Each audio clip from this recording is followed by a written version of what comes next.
ওজনের বিষয়ে যে বিভ্রান্ত কাজ করেছি সেটা হচ্ছে আমরা চাষিরা, আমরা ব্যবসায়ীরা ক্ষতিগ্রস্ত।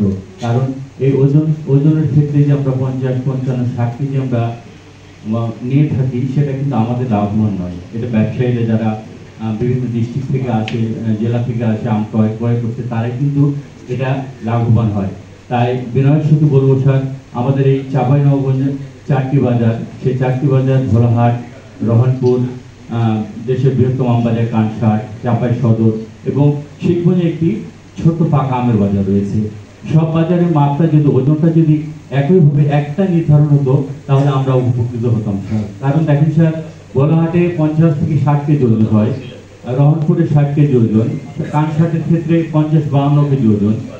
এটা যদি একটা নির্ধারণ করা হতো জেলায়, তাহলে আমরা লাভবান হতাম এবং আমরা চাষিরা বাঁচতাম। বিশেষ করে কাঁচা আম, এটা পচনশীল, সেক্ষেত্রে আমরা পূর্বপুরুষের আমল থেকে দেখে এসেছি 45 মণ এবং সহার একটি আম দেওয়া হতো। সেটাই যদি বলবৎ থাকে, তাহলে আমরা হয়তো বা চাষিরা লাভবান হতাম এবং চাষিরা এক্ষেত্রে আমরাও স্বস্তি পেতাম যে আমরা বাজারে গিয়ে 50, 60, 55 এক রকম ওজন আমাদের করতে হতো না। তাই আরেকটি বড় বিষয় স্যার, বৃহত্তম কানসাট আমবাজারের প্রতি বছর ইজারা প্রায় 2 কোটি প্লাস, অথচ স্যার আমাদের এই কানসাট আমবাজারটি 12 কিলো জুড়ে রাস্তার দুই পাশে আম বেচা কেনা হয় ভ্যানে এবং সাইকেলে করে। সেটা আমরা একটা বড় বিভ্রান্তকর বিষয়ে দাঁড়িয়ে গেছি। এবং এটাতে বড় বিষয় হচ্ছে স্যার, আমাদের বৃহত্তম পোর্ট থেকে যে গাড়িগুলো আসে ফলবাহী এবং পাথরবাহী, সেগুলোতে বিপাকে পড়ে যানজটের ক্ষেত্রে। কারণ হচ্ছে স্যার, রাস্তার দুই পাশে আমবাজারটি স্থাপনা করার কারণে আমাদের বড় কিছু ব্যাধি হয়ে দাঁড়ায় যানজট। এই যানজট থেকে নিরসনের ক্ষেত্রে অনেক জায়গা রয়েছে, সেটা আমবাজারের জন্য উপযোগী জায়গা। একটি যদি কানসাটে আধুনিক আমবাজার করা হতো স্যার, তাহলে এই বড় ব্যাধি যানজট থেকে আমরা বেঁচে যেতাম স্যার। আরেকটি বড় বিষয় আমরা ব্যাধিতে পড়ে রয়েছি স্যার, সেটা হচ্ছে এটা সব বাজার থেকে উঠে আসছে, সেটা হচ্ছে আমরা শ্রমিকের কাছে আমরা ব্যবসায়ীরা জিম্মি হয়ে রয়েছি স্যার।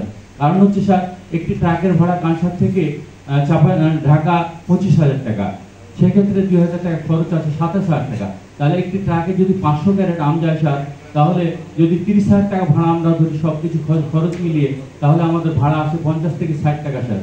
অথচ তারা শ্রমিকরা জিম্মি করে আমাদের 100, 110 টাকা ভাড়া নিয়ে তারা প্রতি গাড়িতে স্যার 20,000, 30,000 টাকা তারা শ্রমিক থেকে দালালি খায় স্যার। এই বিষয়টা যদি একটু প্রশাসনিক নলেজে আসতো স্যার। আজকে দেখেন স্যার, আমরা আড়তদাররা, আমরা চাষিরা, আমরা ব্যবসায়ীরা ক্ষতিগ্রস্ত হয়ে স্যার, নিঃস্ব হয়ে গেছি স্যার। অথচ দেখেন স্যার, শ্রমিকদের একটা শ্রমিকের 8টা, 10টা, 12টা করে ট্রাকের মালিক তারা স্যার। তারা 3 তলা 4 তলা আয়েসে বাড়িতে বাস করছে স্যার। বিষয়গুলো যদি একটু দেখতেন স্যার, সবচেয়ে আমরা খুশি হতাম স্যার। জি স্যার।